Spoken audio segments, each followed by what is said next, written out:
যখন কেউ শুধু মুসলিম হওয়ার কারণে আমার বন্ধুদের দিকে আঙুল তোলে। মিডিয়া কেন ইসরায়েল নিয়ে কথা বলে না? আমার মতে এটা কোনো বিষয়ই না যে কতজন মারা গেছে। এটা কোনো বিষয় না। কিন্তু আপনি মনোযোগ সরাতে চেষ্টা করছেন। আমি বিষয় পরিবর্তন করার চেষ্টা করছি না।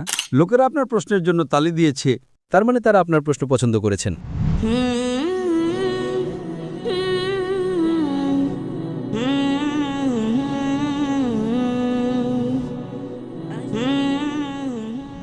আমার নাম বিয়ুং জুন মুন। আমি একজন কোরিয়ান, এখানে একটি ট্র্যাভেল এজেন্সি চালাই। আমার অনেক মালায় মুসলিম বন্ধু আছে এবং আজও আমি এখানে আমার ৩ জন মুসলিম মালায় বান্ধবীর সাথে এসেছি। এবং যেহেতু তারা হিজাব পরেন, এখানে আসার সময় আমরা যখন বাসে ছিলাম, আমি অনুভব করতে পারছিলাম যে লোকেরা আমাদের দিকে এক দৃষ্টিতে তাকিয়ে আছে, আঙুল তুলছে এবং আমাদের পেছনে খারাপ কথা বলছে। কারণ আমি কোরিয়ান ভাষা জানি, তাই তাদের মনোভাব বুঝতে পারছিলাম। আমার প্রশ্নটি হয়তো কিছুটা স্পর্শকাতর, কিন্তু আমি আপনাকে বা কাউকে আঘাত করার চেষ্টা করছি না। তাই দয়া করে বিষয়টি বোঝার চেষ্টা করবেন। এবং সত্যি বলতে আমার খুব কষ্ট লাগে যখন কেউ শুধু মুসলিম হওয়ার কারণে আমার বন্ধুদের দিকে আঙুল তোলে এবং তাদের সন্ত্রাসী হিসাবে বিচার করে। কিছুদিন আগেই প্যারিসে একটি মর্মান্তিক ঘটনা ঘটল এবং অনেক মানুষ মারা গেল ও আহত হল। আর এমনকি আইএসআইএসও নিজেদের মুসলিম বলে দাবি করে। কিন্তু আজ আপনার বয়ানে আপনি যেমন বলেছেন যে ইসলাম যদি সন্ত্রাসী হতো তাহলে আপনি ইসলামকে বিশ্বাস করতেন না। এটা এখন ঘটছে এবং কোরিয়ান মিডিয়া আইএসআইএসকে এমনভাবে উপস্থাপন করছে যে কোরিয়ার সাধারণ মানুষ মুসলিমদের সন্ত্রাসী ভাবছে। আমার প্রথম প্রশ্ন হল, আপনি কি আইএসআইএস এবং আপনার মধ্যে পার্থক্যটা সঠিকভাবে ব্যাখ্যা করতে পারবেন? সঠিক দিকনির্দেশনা বা সংজ্ঞা দিতে পারবেন? এবং দ্বিতীয় প্রশ্ন, কোরিয়ার মানুষের মন থেকে মুসলিমরা সন্ত্রাসী নয় এই ধারণাটি প্রচার করার জন্য প্রথম প্রাধান্য কি হওয়া উচিত? এই হলো আমার দুটি প্রশ্ন।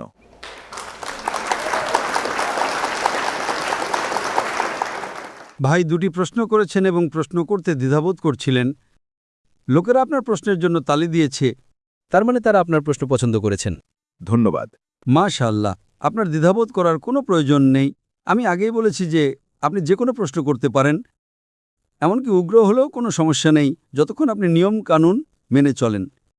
ভাই যে দুটি প্রশ্ন করেছেন, প্রথমটি হলো, আমি কি আমার এবং আইএসআইএস এর মধ্যে পার্থক্য বলতে পারি বা আইএসআইএস, এবং আপনার দ্বিতীয় অংশটি ছিল, দ্বিতীয়টি ছিল কোরিয়ার মানুষের মন পরিবর্তন করার জন্য, মানে মুসলিমরা সন্ত্রাসী নয় এই ধারণা প্রতিষ্ঠা করতে এখানে প্রথম প্রাধান্য হওয়া উচিত।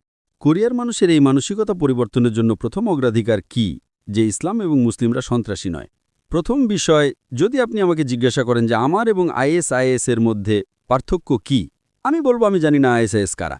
আমি আপনাকে আগেই বলেছি যে কোনো ঈশ্বর নেই। এটা বলার জন্য আপনাকে ঈশ্বরের সংজ্ঞা জানতে হবে। আমি ব্যক্তিগতভাবে জানি না আইএসআইএস কারা। আমি এর পূর্ণরূপটি জানি, ইসলামিক স্টেট বা Islamic state of Iraq and Syria, যা আমি মিডিয়া থেকে জেনেছি। কোরআন সূরা হুজরাতের ৪৯ নম্বর অধ্যায়ের ৬ নম্বর আয়াতে বলেছে, যখনই তুমি কোনো তথ্য পাও তা দ্বিতীয় ব্যক্তির কাছে পৌঁছে দেওয়ার আগে যাচাই করে নাও। আমি আপনাকে বলতে পারি মিডিয়া আইএসআইএস সম্পর্কে কি বলে। মিডিয়া আইএসআইএস সম্পর্কে যা বলে তা ইসলাম নয়।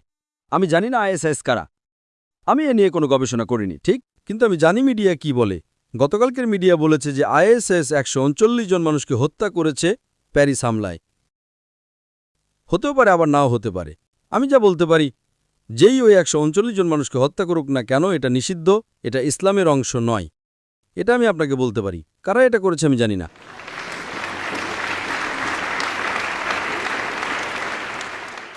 প্রথম বিষয়, যেমন আমি আমার বয়ানে বলেছি, কোরআন সূরা মায়েদার ৫ নম্বর অধ্যায়ের ৩২ নম্বর আয়াতে স্পষ্টভাবে উল্লেখ করেছে, যদি কোনো নিরপরাধ মানুষকে হত্যা করে, যদি না সেটা মানবতা বা পৃথিবীতে সন্ত্রাস ছড়ানোর অপরাধে হয়, তাহলে সে যেন সমগ্র মানবজাতিকে হত্যা করল। আপনি একজন নিরপরাধ ব্যক্তিকে হত্যা করলেন, আপনি যেন পুরো মানবজাতিকে হত্যা করলেন। সর্বশেষ রিপোর্ট অনুযায়ী ১৩৯ জন মানুষ নিহত হয়েছেন। এই সংখ্যা হয়তো পরেও বাড়তে পারে। সুতরাং নিরপরাধ মানুষ হত্যা করা ইসলামের অংশ নয়।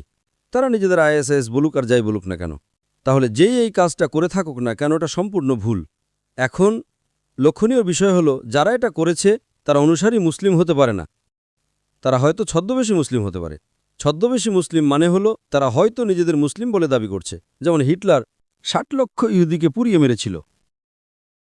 হিটলারের সেই কাজটা বেশি ভয়াবহ নাকি প্যারিসের হামলাটি হিটলারের? হ্যাঁ, মানে হ্যাঁ। হিটলারের কাজটি বেশি ভয়ানক ছিল নাকি প্যারিসের হামলা বেশি ভয়ানক ছিল?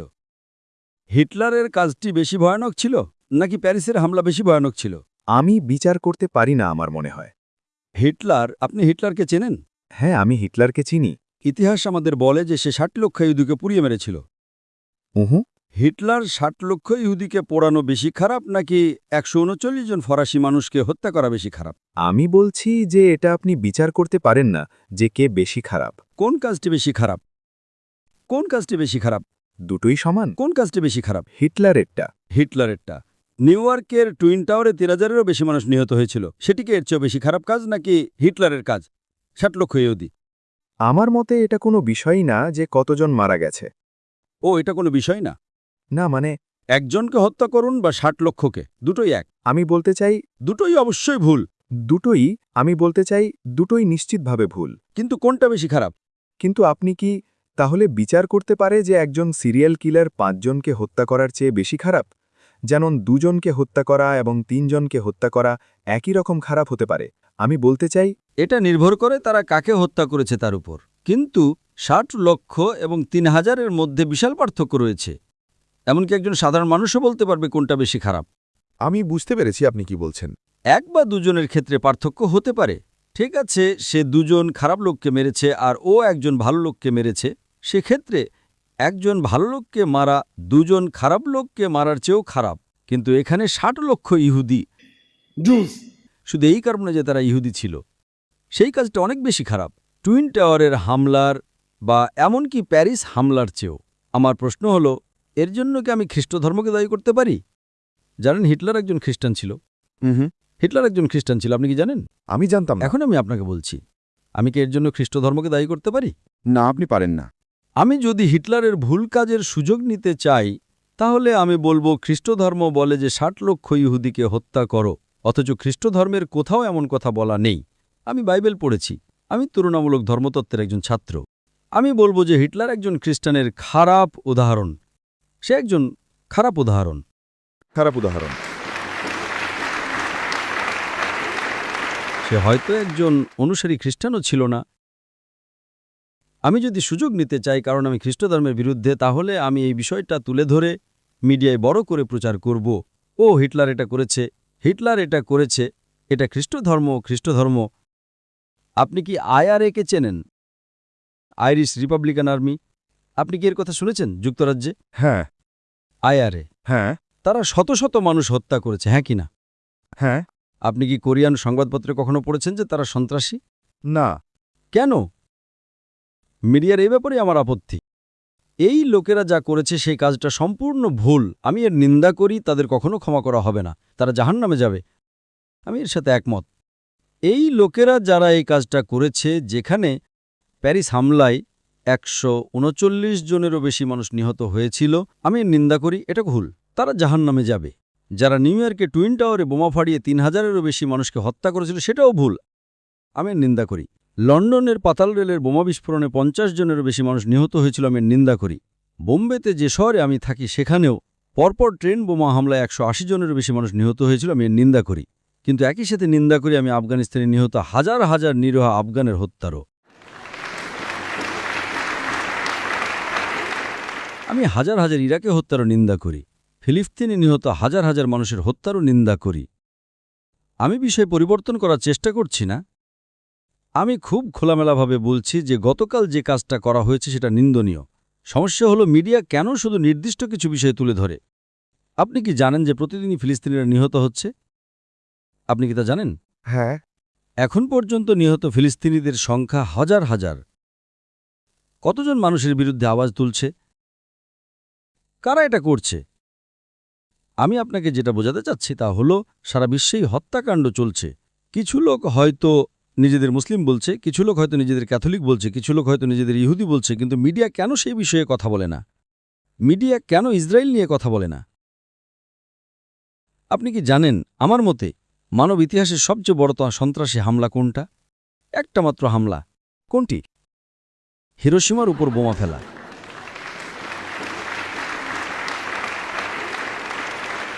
3,50,000 মানুষ ক্ষতিগ্রস্ত হয়েছিল, কয়েক লক্ষ মানুষ মারা গিয়েছিল। কার দ্বারা? আমেরিকার দ্বারা। এটা কি ঠিক? এটা সত্যি। এটা কি ঠিক? হ্যাঁ। কোনটি বেশি খারাপ? হিরোশিমায় ফেলা বোমাটা বেশি খারাপ নাকি গতকালের হত্যাকাণ্ড? হিরোশিমার ওই লোকেরা কি করেছিল? কোনটি বেশি খারাপ? আমেরিকানরা কারা? এখানে কিছুটা পার্থক্য আছে, কারণ সেটা ছিল, আমি শুধু বলছি না যে দুটোই খারাপ, কিন্তু তারা ছিল। দুটোই ভুল। পার্থক্য যাই হোক না কেন, যখন যুদ্ধ হয় তা কি আপনাকে যুদ্ধে নিরীহ মানুষকে হত্যা করতে অনুমতি দেয়? ইসলামে যুদ্ধের সময় আপনি নারীদের আঘাত করতে পারবেন না, আপনি বৃদ্ধদের আঘাত করতে পারবেন না, আপনি গাছও কাটতে পারবেন না। এগুলো ইসলামে নির্ধারিত নিয়ম কানুন। এমনকি যুদ্ধের সময়েও আপনি নারীদের আঘাত করতে পারবেন না, আপনি শিশুদের আঘাত করতে পারবেন না, আপনি সেই সব মানুষদেরও আঘাত করতে পারবেন না যারা যুদ্ধক্ষেত্রে আপনার বিরুদ্ধে যুদ্ধ করতে আসে না। এটাই কোরআন। আপনি এটা বলতে পারেন না যে ঠিক আছে, এটা ছিল শুধুই পার্শ্বিক ক্ষতি। কিসের পার্শ্বিক ক্ষতি? আপনারা আফগানিস্তানে গুচ্ছ বোমা পাঠাচ্ছেন, গুচ্ছ বোমা, আর সেই বোমা ছড়িয়ে গিয়ে একাধিক বোমায় পরিণত হয় এবং হাজার হাজার নিরীহ আফগান নিহত হয়েছে। কিসের জন্য? শুধুমাত্র একজন লোককে ধরার জন্য। এটা কি ন্যায় বিচার? এখন এই লোকেরা তারা বলছে আমরা প্রতিশোধ নিচ্ছি, যা ভুল। এই লোকেরা আইএসআইএস, আমি জানি না, মিডিয়া বলছে আমরা প্রতিশোধ নিচ্ছি। এটা ইসলামে অনুমোদিত নয়। যদি তারা হিরোশিমায় বোমা ফেলে থাকে, যদি তারা আফগানদের হত্যা করে থাকে, তাহলে প্যারিসের রাস্তায় নিরীহ মানুষ হত্যা করতে পারেন না। সেটা ইসলাম নয়। দুটোই ভুল। এমনকি আমেরিকাও ভুল। হিরোশিমায় বোমা ফেলা, আফগানিস্তানে বোমা ফেলা, ইরাকে মানুষকে হত্যা করা, ফিলিস্তিনা মানুষকে হত্যা করা। যখন আমি খোলামেলাভাবে কথা বলি তখন তারা আমাকে তাদের দেশে প্রবেশ করতে দেয় না। আপনি কি তা জানেন? 30টার বেশি দেশে আমার প্রবেশ নিষিদ্ধ, কারণ আমি সত্য কথা বলি। আমি গতকালের কাজটাকে কোনোভাবেই সমর্থন করি না। এটা সম্পূর্ণ ভুল। আমি বিশ্বাস করি এই রাজনীতিবিদরা এই লোকদেরকে তৈরি করছে, তারা এইসব কাজ করে আর এই লোকদের উদ্ভব ঘটছে। এটা ভুল। ইসলামে শুধু এই কারণে যে কেউ কারো ক্ষতি করেছে তা আপনাকে নিরীহ মানুষকে আক্রমণ করার বা হত্যা করার কোনো অধিকার দেয় না। যারা বোমা ফেলেছিল তারাও ইসলাম জানে না, এবং যারা নিউ ইয়র্কে টুইন টাওয়ারে হামলা করেছিল তারাও ইসলাম জানে না। গত পরশু প্যারিসের ঘটনায় যা করা হয়েছে সেটা সম্পূর্ণ অনইসলামিক। সুতরাং যা ঘটছে এই সব কিছুই আসলে মিডিয়ার কারসাজি। আমার এবং তাদের মধ্যে পার্থক্য কি? আমি কোরআন ফলো করি, তারা কোরআন ফলো করে না। এটাই আমার এবং তাদের মধ্যে পার্থক্য।